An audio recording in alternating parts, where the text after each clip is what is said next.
امید ہے آپ سب اچھے ہوں گے، اپنی پریپریشن بہت اچھے طریقے سے کر رہے ہوں گے۔ تو ہم اعراب، حرکات و سکنات جو ہے وہ دیکھ رہے ہیں، جو اسٹیٹ کے سلیبس میں بہت زیادہ امپورٹنٹ ہے۔ جو آپ کی بک میں 6 کلاس میں جو دیا ہوا ہے وہ اتنی ڈیٹیل میں نہیں ہے، تو آپ اس کو دیکھ کر کنفیوز ہو جائیں گے۔ لیکن قواعد اردو جو مولوی عبدالحق کی یہ کتاب ہے، بہت اچھی کتاب ہے، اس سے ہم جو ہے وہ یہ دیکھ لیتے ہیں۔ تو سب سے پہلے جو ہے یہاں پر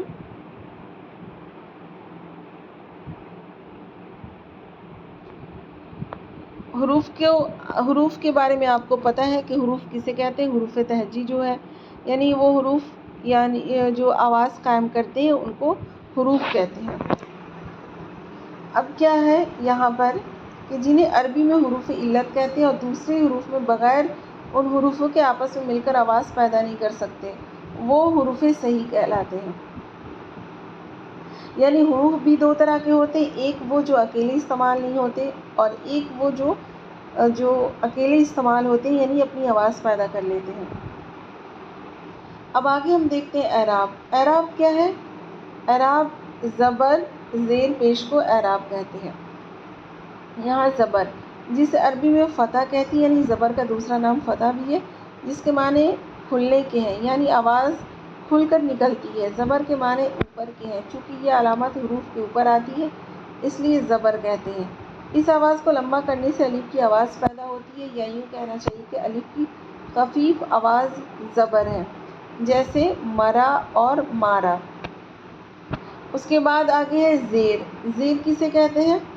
تو زیر ہے جسے عربی میں کسرہ کہتے ہیں، جس کے معنی توڑنے کے ہیں، کیونکہ اس کے آنے سے آواز میں ایک قسم کی شکن پیدا ہوتی ہے۔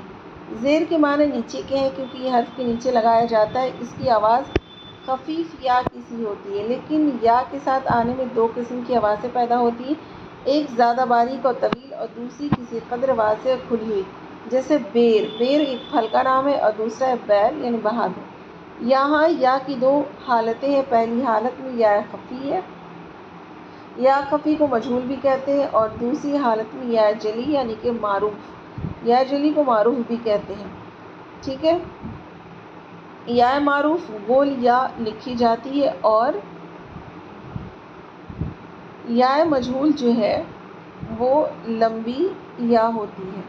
یا مجہول اور یا معروف میں کسی لفظ کے بیچ میں آتی ہے، یا مجہول اور یا معروف کسی لفظ کے بیچ میں آتی ہے تو ان کی صورت ایک سی ہوتی ہے، اس لیے امتیاز کے لیے یا معروف کے نیچے زیر دے دیتے ہیں اور یا مجہول خالی رہتی ہے۔ اب پیش دیکھتے ہیں، پیش کسے کہتے ہیں؟ پیش کو عربی میں ضمہ کہتے ہیں، جس کے معنی ملانے کے ہیں۔ پیش کے معنی سامنے یا آگے کے ہیں، یہ حرف کے اوپر آتا ہے اور خفیف واو کی آواز دیتا ہے۔ یا کی طرح واو کی بھی دو آوازیں ہیں، ایک پوری اور بھری ہوئی اور دوسری کھلی اور ہلکی۔ پہلی کو واو معروف اور دوسری کو واو مجہول کہتے ہیں، جیسے دور اور ڈور۔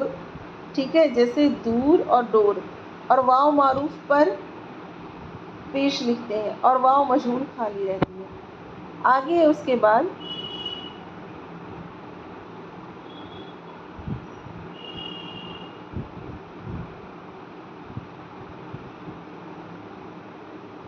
اب ہے تشدید۔ تشدید کے بارے میں دیکھتے ہیں، یہاں پر دیا ہوا ہے کہ جب کوئی حرف مکرر آواز دیتا ہے تو بجائے دوبارہ لکھنے کے صرف ایک ہی بار لکھتے ہیں اور اس پر ایک علامت لگا دیتے ہیں، اس علامت کو تشدید کہتے ہیں۔ مثلا مدت۔ مدت کو آواز کے لحاظ سے بجائے میم دال دال تے لکھنے کے اوپر تشدید لکھ دیتے ہیں اور اس سے مقصد حاصل ہو جاتا ہے، جیسے جس حرف پر تشدید ہوتی ہے اس پر علاوہ تشدید کے زبر زیر اور پیش، یعنی کہ کوئی تو اس پر علامت رہتی ہے۔ زبر زیر پیش میں سے کوئی علامت ضرور ہوتی ہے، یہاں پر یہ ہے۔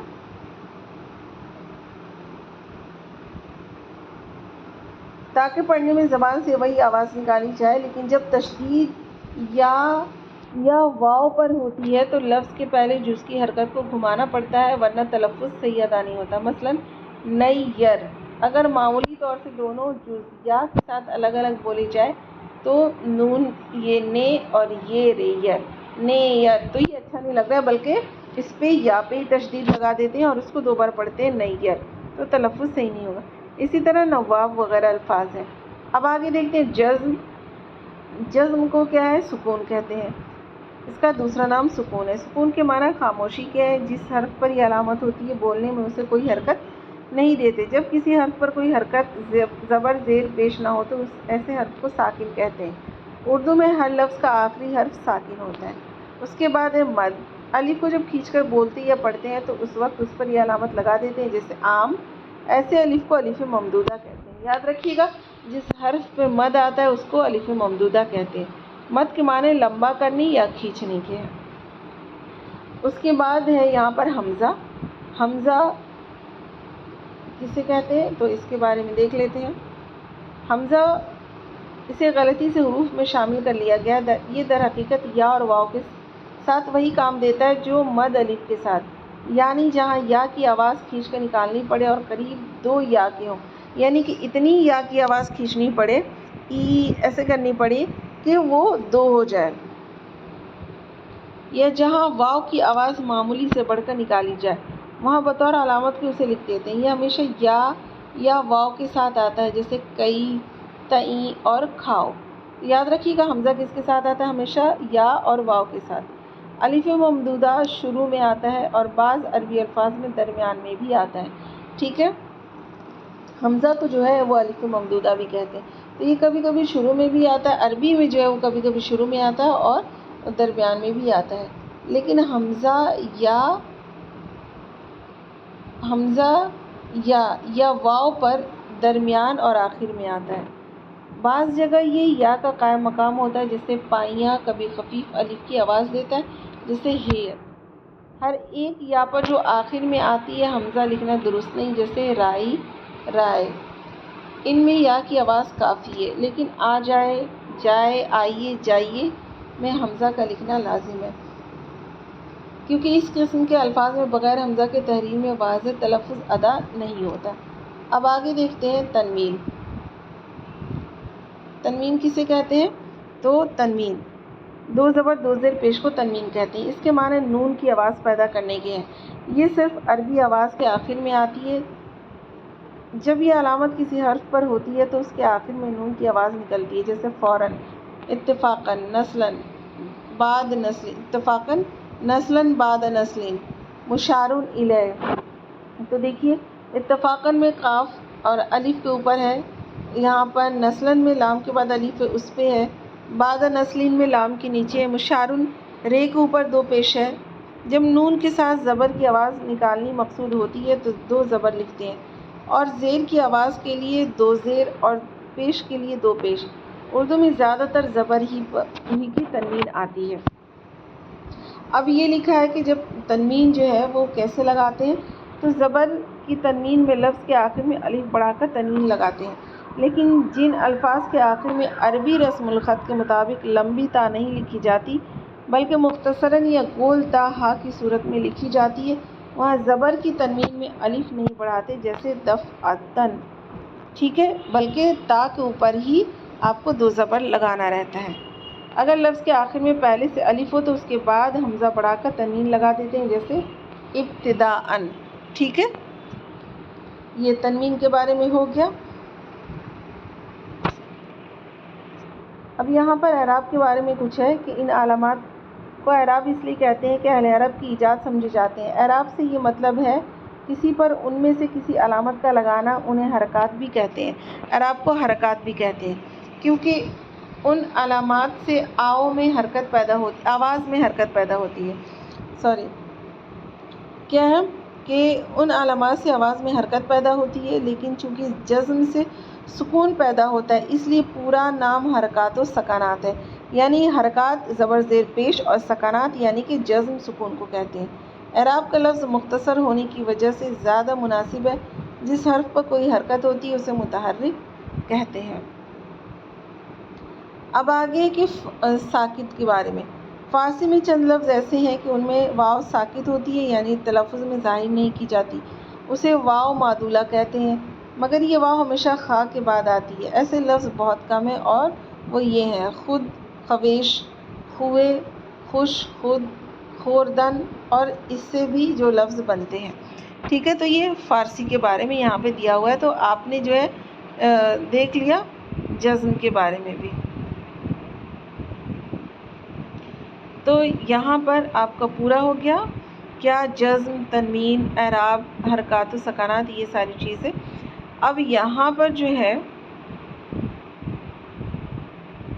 یہ حروف قمری اور حروف شمسی ہم دیکھ لیتے ہیں.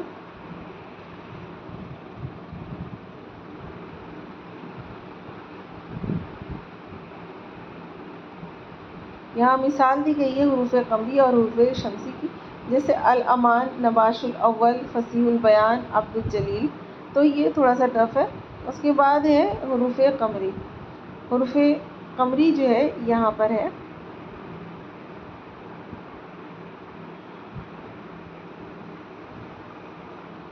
یہاں الفاظ میں بھی دیا ہوا ہے اور حرف میں بھی دیا ہوا ہے، تو آپ دیکھ سکتے ہیں یہاں پر.